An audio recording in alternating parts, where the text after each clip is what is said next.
Good morning, students.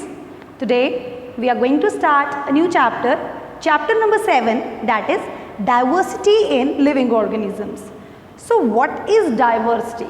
Diversity means variations. You all know that if you see around yourself, you see many plants, many animals around you. बहुत सारे plants मिलते हैं, तो it is very difficult for you to recognize and classify each of them. आप सब organisms को, सब plants को आप क्लासीफाई ऑब्जर्व नहीं कर सकते इजीली. आपकी ऑब्जर्वेशंस कैपेसिटी मतलब सबको इजीली ऑब्जर्व नहीं कर सकते. So biologists have always been trying to classify these organisms into groups, ताकि जो है उनकी स्टडिंग ह्यूमन के लिए ईजी हो जाए. सो classification, what does classification means? Classification means dividing these organisms into groups so that they can be studied easily. So what is the need of classification, as there are many organisms? So classification is done, classification of organisms is done to make the studies easier. किसी भी organism को study करने के लिए classification की जाती है ताकि हम उनको इजीली स्टडी कर सकें, हम इजीली उनको रिकॉग्नाइज कर सकें, उनका कैरेक्टरिस्टिक्स को लर्न कर सकें. सो हमारा क्लासिफिकेशन इसलिए होता है ताकि हम हर एक ऑर्गेनिज्म को इजीली ऑब्जर्व कर सकें. सो सबसे पहले एट द अर्लीस्ट टाइम जब क्लासिफिकेशन करी गई तो ऑर्गेनिजम्स को दो कैटेगरीज में डिवाइड किया गया. वो दो कैटेगरीज थी, एक थी लैंड एनिमल, एक थी वाटर एनिमल. तो लैंड एनिमल और वाटर एनिमल्स इसमें कैटेगराइज किया गया, लेकिन this classification was not appropriate, क्योंकि लैंड में बहुत सारे ऐसे ऑर्गेनिजम्स हैं जिनमें वाटर एनिमल जैसे स्पेसिफिक फीचर्स हैं, प्लस वाटर में भी ऑर्गेनिज्म है, मैमल्स भी हैं हमारे पास, और हमारे पास स्टारफिश जैसे भी हैं, तो जिनमें बहुत ज़्यादा वेरिएशन है. तो ये जो क्लासिफिकेशन सिस्टम था लैंड और वाटर का, ये वाला system did not solve the problem of learning the classes. So after that scientist develop two system classification. ये टू सिस्टम क्लासिफिकेशन लिनस, एक साइंटिस्ट था लिनस, उसने डेवलप किया था कि टू सिस्टम क्लासिफिकेशन सिस्टम के अकॉर्डिंग ऑर्गेनिज्म को दो कैटेगरीज में डिवाइड किया गया. One was prokaryotes and another one was eukaryotes. Prokaryotes में सारे प्रिमिटिव ऑर्गेनिजम्स थे, वो ऑर्गेनिज्म जिनके पास डिफाइंड न्यूक्लियस नहीं था, डिफाइंड सेलुलर एपरेटस नहीं थे, और दूसरे थे यूकैरियोट्स जिनके सारे एपरेटस सब कुछ वेल डिफाइंड था. तो आफ्टर ऑल दीज थिंग्स ये सारी classification, but still this was a broad classification. It was also not easier to study. After all this, another classification system was developed, that was five kingdom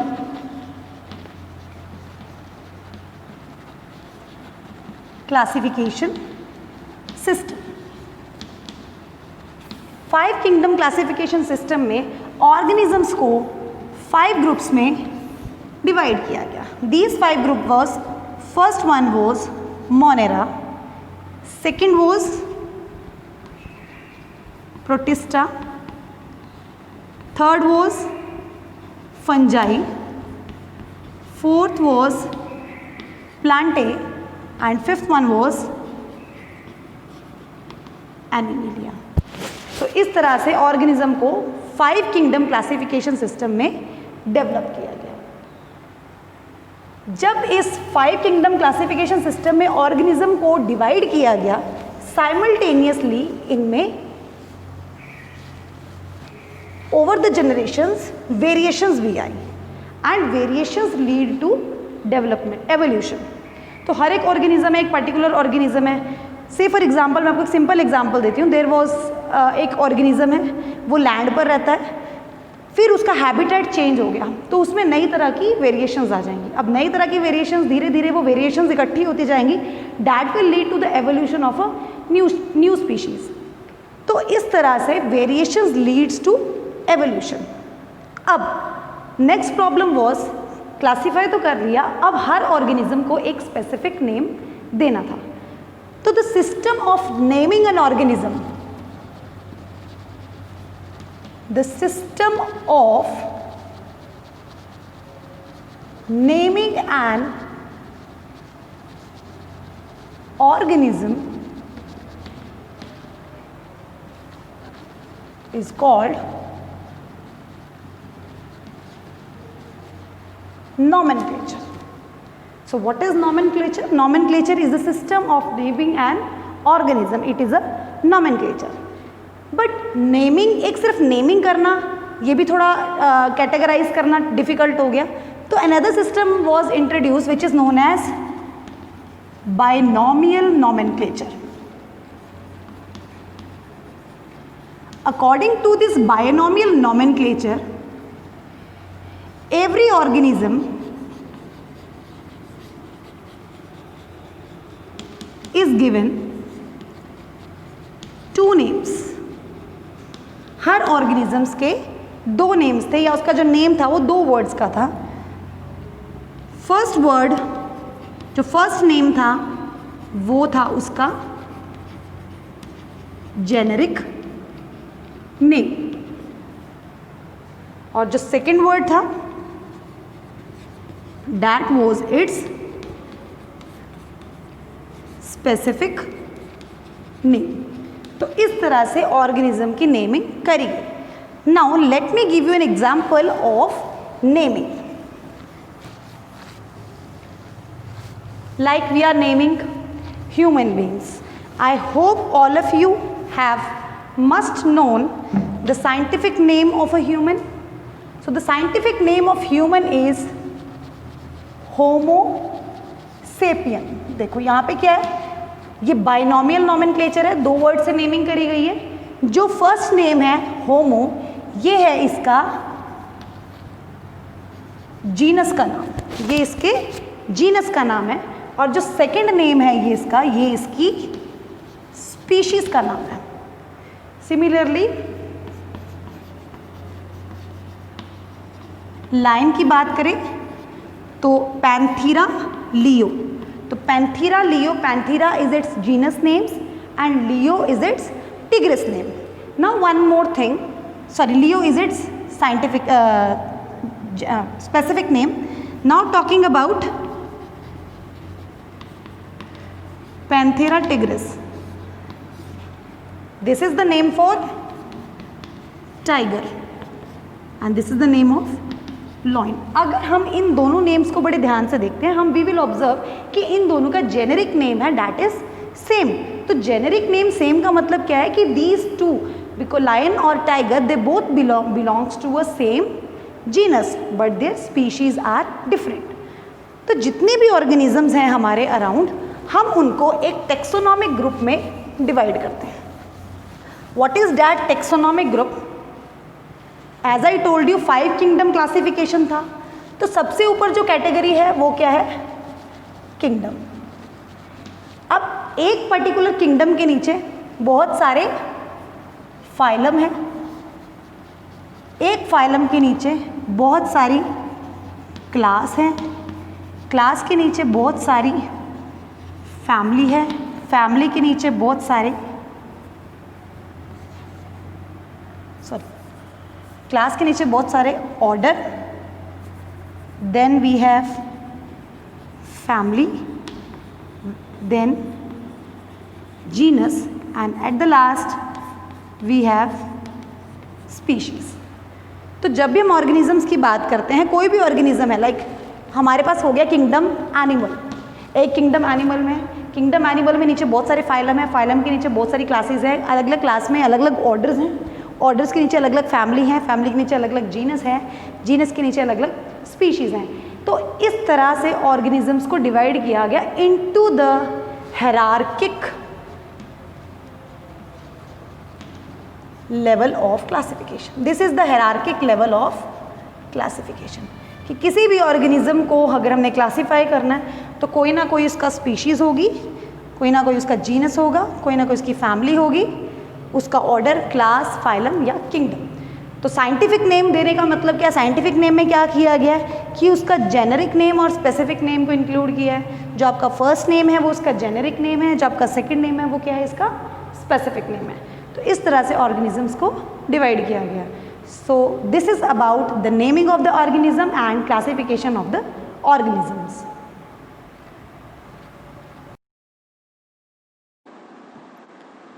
Dear students, now we are going to study about kingdom Monera in detail.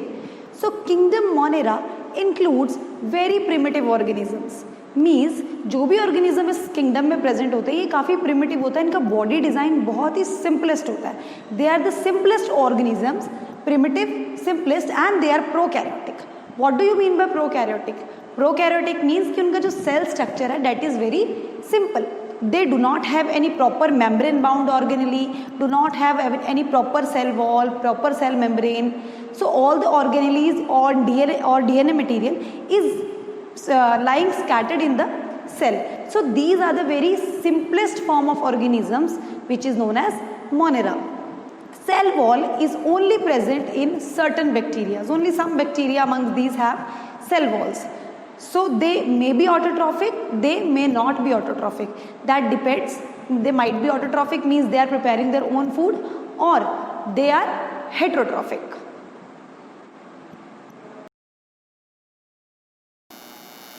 Our next kingdom is kingdom Protista. So in this kingdom, basically they are the first eukaryotic organism that appeared on the earth. So earlier you were reading about Monera, they were the prokaryotic, but these are the eukaryotic organisms, mean their cell structure is more advanced. They have well-defined nucleus, well-defined organelles for performing various works. They are mostly aquatic. You are going to found all these in mostly in water. So they are single-celled organism and they live in colonies. ये single cell होते हैं लेकिन ये colonies में रहते हैं, जैसे बहुत सारी algae है, जैसे nostoc है, they are living in colonies. They may be autotrophic or heterotrophic. May be ये अपना फूड खुद बनाएं या अपने फूड के लिए ये किसी और पर डिपेंड करें. That depends. They may have or do not have a cell wall. इनमें हो सकता है cell wall हो और ना भी हो. So इसके examples हैं slime molds, protozoa and algae. So these are the examples of kingdom Protista. So our next kingdom is kingdom fungi. So in this kingdom, the organisms which are there, they are fungi and they may be unicellular or multicellular. हो सकता है वो unicellular हो, unicellular का example है yeast, और may be वो multicellular हो, example है mushroom. आपने mushroom most oftenly देखा भी होगा. So they are the eukaryotic organism. Eukaryotic means कि their cell composition is complex.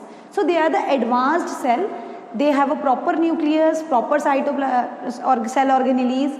All the organelles are present in proper form. So they bear spores. So all the fungus, they are having spores for the mode of asexual reproduction. So they exhibit saprophytic mode of nutrition. Saprophytic mode of nutrition means that they depend on dead and decaying rotting material. So आपने often देखा भी होगा कि mushrooms किसी dead और decaying material के ऊपर आपको मिलता है.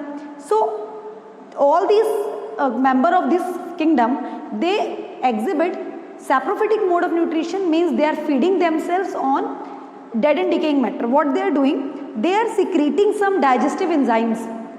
And what these digestive enzymes are doing, they are digesting the component of the rotting material and absorb the nutrition from it. So they also live in association. Fungus also live in association, like you might have seen lichens. So lichens are the association of fungus and algae. So what happens? Algae and fungus, when they live together, what they form? They form lichens. In this saprophytic mode, in this symbiotic association, what is happening? Fungus is providing the shelter to the algae, and in return, algae is providing nutrition to the fungus. So this is the association of fungus and algae. So in this association, both are benefited and both are living together. So fungus may also live in association. So examples are yeast, which is a unicellular organism, and mushroom, which is a multicellular organism.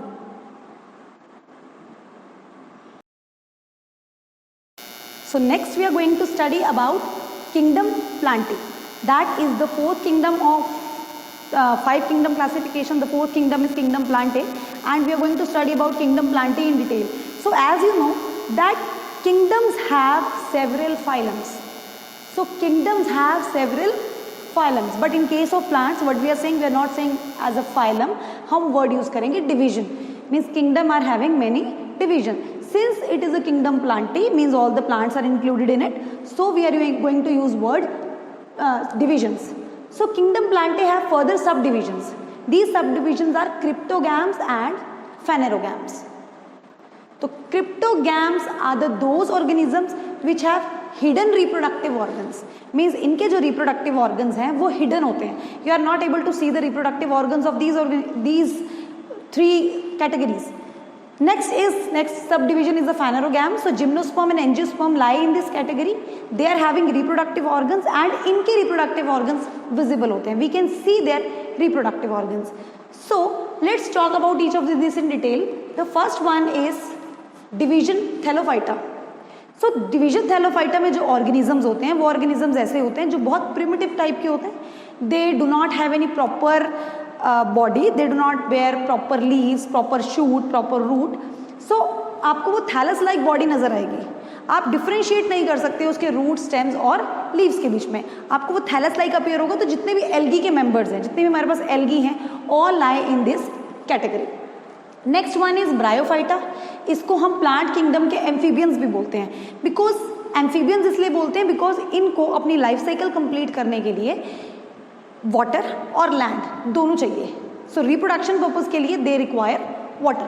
So Bryophyta में जो organisms आते हैं actually they are having root, stem and leaves, but they are not possessing true root, true leaves and true stems. सब कुछ बहुत proper नजर नहीं आता. So they have root like structures, leaf like structures and they are exhibiting alternation of generations. Means एक phase इनका sporophytic होता है जब ये स्पोर्स प्रोड्यूस करते हैं, एक फेस इनका गेमेटोफिटिक होता है जब ये गैमीट्स प्रोड्यूस करते हैं. So this is how they are going to reproduce. Next category is pteridophyta. Pteridophyta इनसे ज़्यादा एडवांस्ड ऑर्गेनिज्म है. They are having proper root, stems and leaf like structures and they are also bearing vascular bundles. So vascular bundles क्या थे? Vascular bundles plant में transportation के लिए responsible होते हैं. सो अभी तक जितने पीछे ऑर्गेनिजम्स पढ़े थे, जितने पीछे हमने डिविजन्स पढ़े थे, इनमें कोई प्रॉपर वेस्कुलर बंडल्स नहीं थे. बट टेरिडोफाइटा जो है it is the first member which is having proper vascular bundles for transportation of minerals and food inside the body of a plant. Next category belongs to phanerogam division. So this is the gymnosperm and angiosperm. So gymnosperms are those organisms जिनमें reproductive organ naked होते हैं. Means इनके जो reproductive organs हैं, जो इनके mail gametes formation होती है और फीमेल गेमीट्स फॉर्मेशन होते हैं, they are lying open, they are not covered by anything. But angiosperms में वो वाले आते हैं जिनके जो reproductive organ they are enclose in flower, they are enclose in fruits. जैसे सीड है, सीड आपका फ्रूट के अंदर इनक्लोज होता है. सो एंजियोस्पर्म्स में सारे फ्लावरिंग प्लांट्स आते हैं. जितने भी आपके अराउंड फ्लावरिंग प्लांट्स हैं, they belongs to this angiosperm and this belongs to gymnosperm. Angiosperm is further divided into 2 categories, that is monocot and dicot. Now we are going to study about each of this in detail. Dear students, now we are going to start the new division, the explanation of new division, that is division Thellophyta. You know all these are the members of kingdom Plantae. So they are bearing chlorophyll, they are autotrophic, they are preparing their own food. So members of Thellophyta, या Thellophyta is commonly called as algae, or we also can call it as a thellophytes. So they are aquatic organisms. Aquatic means they are living in water, both fresh water and in marine water or say sea water. तो दोनों तरह के water में it is present. They have undifferentiated body. Undifferentiated body means जो इनकी body है that is not having proper root, proper shoot and proper stem. So body जो है undifferentiated नजर आती है, proper root, proper shoot and proper stem हमें नजर नहीं आता. They contain chlorophyll for photosynthesis. As I told you earlier, they are having chlorophyll. So chlorophyll helps them to prepare their own food. So chlorophyll can be of different color, that can be of green, that can be of brown, that can be of red. So depending upon all these are of different color, means algae is of different colors.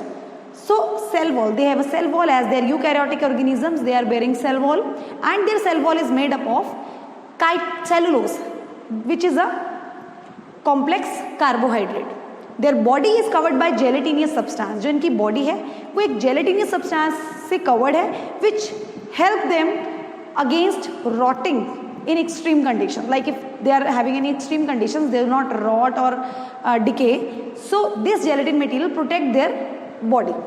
So the mode of reproduction is of three types, that is they also reproduce by vegetative propagation, they also reproduce asexually, they also reproduce sexually. So vegetative reproduction is by fragmentation. So what happens in fragmentation? Fragmentation में जो plant algae body है, that is broken down into various fragments, and then these fragments again regrow fully to its entire length. So this is how they keep on breaking and they keep on forming their body mass. Next is your asexual reproduction. In asexual reproduction, what they are doing? They are reproducing by spore formation. So what is spore formation? In spore formation, they are producing spores. The spores remain in sporangia. They are secured in sporangia, and whenever the conditions are favorable to them, they come out, they float in air, and wherever they find it suitable, they grow there. And the last method is by sexual reproduction. In sexual reproduction, they grow by conjugation. So what happens in conjugation? In conjugation, male and female gamete, they fuse together. They fuse together to form an organism, that is they form algae. So this is how they reproduce by sexual reproduction. So the examples are also there. We have Chlamydomonas, we have Chlorella, we have Volvox. So all these three are your green algae. Next one is Sargassum. It is your brown algae, and Laminaria. It is also your brown algae.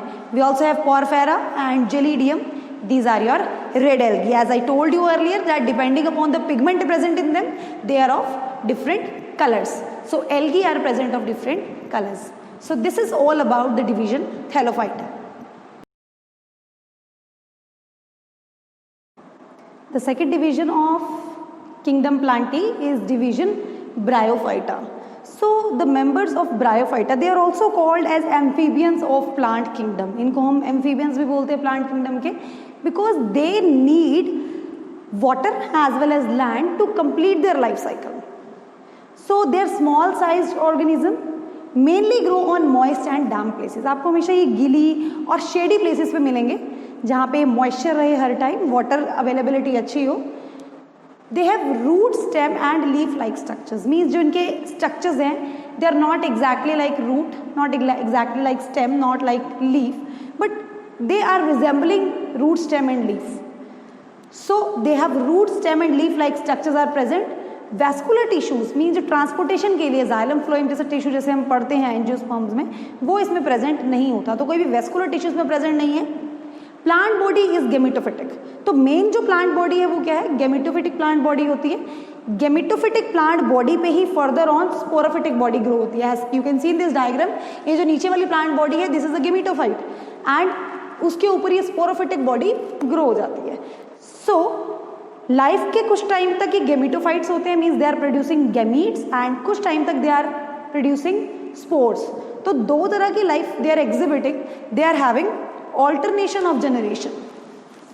So जो इसका phenomena है that is alternation of generation. What does this mean? कि they are exhibiting both the modes, that is gametophytic phase and sporophytic phase. तो दोनों तरह के phases ये exhibit करते हैं अपने life में. जो gametophytic plant body होती है, जो gametophytic plant body है, वो soil में root like structures rhizoids के साथ फिक्स होते हैं. So they are fixed to the soil by rhizoids. They are not exactly roots, but they are root like structures. So they have waxy cuticle over it. इनकी जो body है उसके ऊपर एक waxy cuticle present होता है. And what that waxy cuticle is doing? Since it is in moist or damp places और water की availability अच्छी होती है, ताकि ये water के साथ decay ना हो जाए, destroy ना हो जाए, तो इस वजह से इसकी जो waxy cuticle है ये इसको protect करके रखती है. इसमें एंथरीडिया और आर्किगोनिया भी प्रेजेंट होते हैं. What is antheridia? Antheridia is male organ which is producing male gametes. Archegonia is the female organ which is producing female gametes. So Antheridia and Archegonia, they are producing male and female gametes.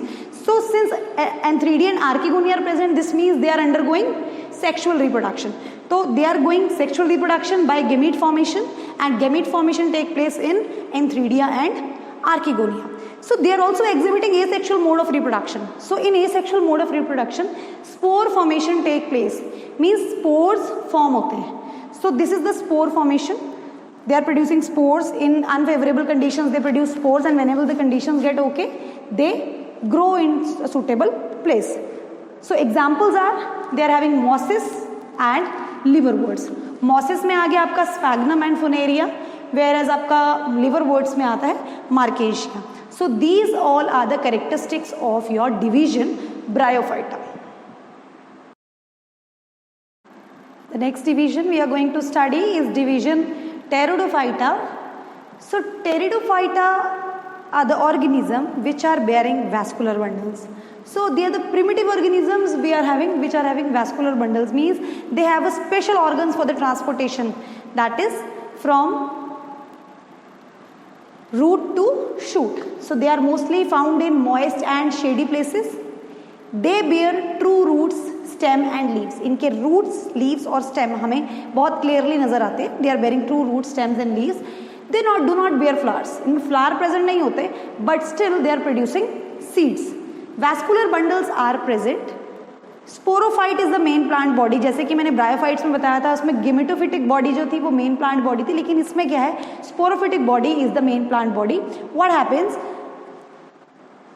Gametophyte is a small thallus like structure. Gametophyte small thallus like structure है, वो gametes produce करता है.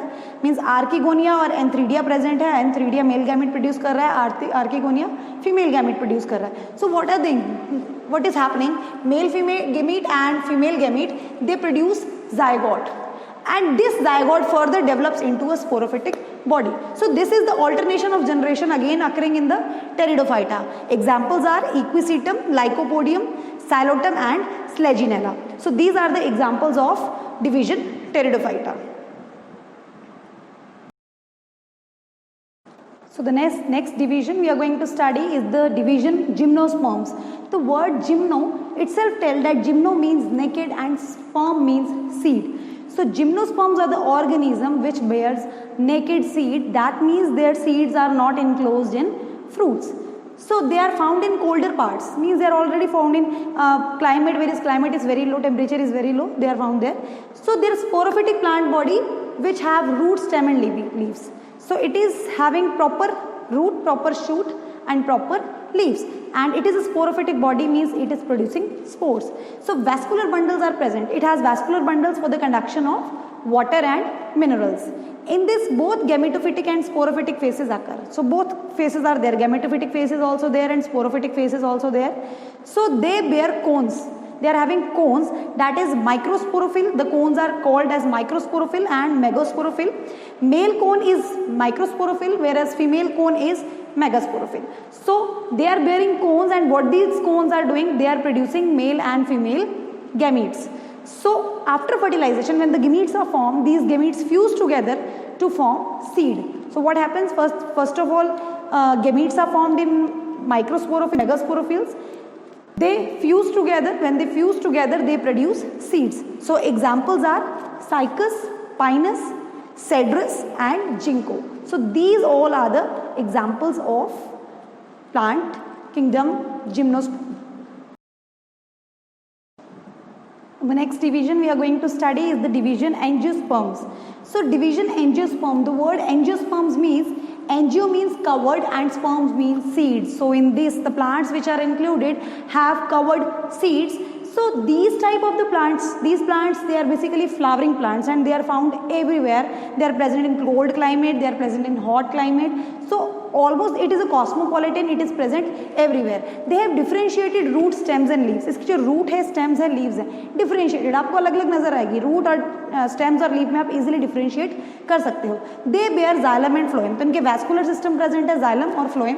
Xylem is responsible for the conduction of water and phloem is responsible for the conduction of food. So xylem और phloem इसमें present होता है. They bear flower for the reproduction. So they are having flower. So flower is the main reproductive part of the plant. Flower में male part that is stamens और female part that is pistil और carpel is present. So flower after fertilization what it forms? It forms fruit and seeds. And seeds bear cotyledons. Seeds के अंदर क्या present होते हैं? Cotyledons present होते हैं. Depending upon the number of cotyledons present, so plant can be monocot और plant can be dicot.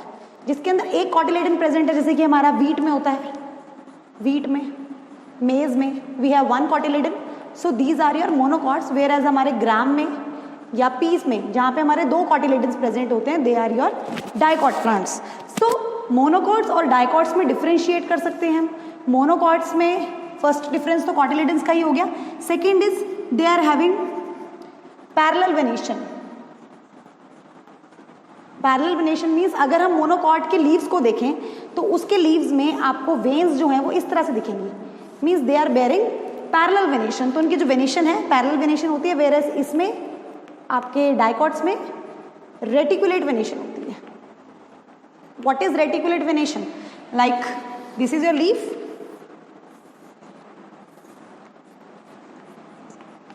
तो इस तरह की वेनेशन को हम रेटिकुलेट वेनेशन भी बोलते हैं. नेक्स्ट इज इनकी जो रूट्स होती हैं, इसकी एडवेंटिशियस रूट्स होती हैं. मीन्स रूट्स कुछ इस तरह से होती हैं. बट आपके डाइकॉट्स में टैप रूट होती है. एक मेन रूट और उसके साइड्स में रूट हेयर्स प्रेजेंट होते हैं. सो रूट्स का भी डिफरेंस है. पैरेलल वेनेशन इसमें आपकी एडवेंटिशियस रूट्स हैं.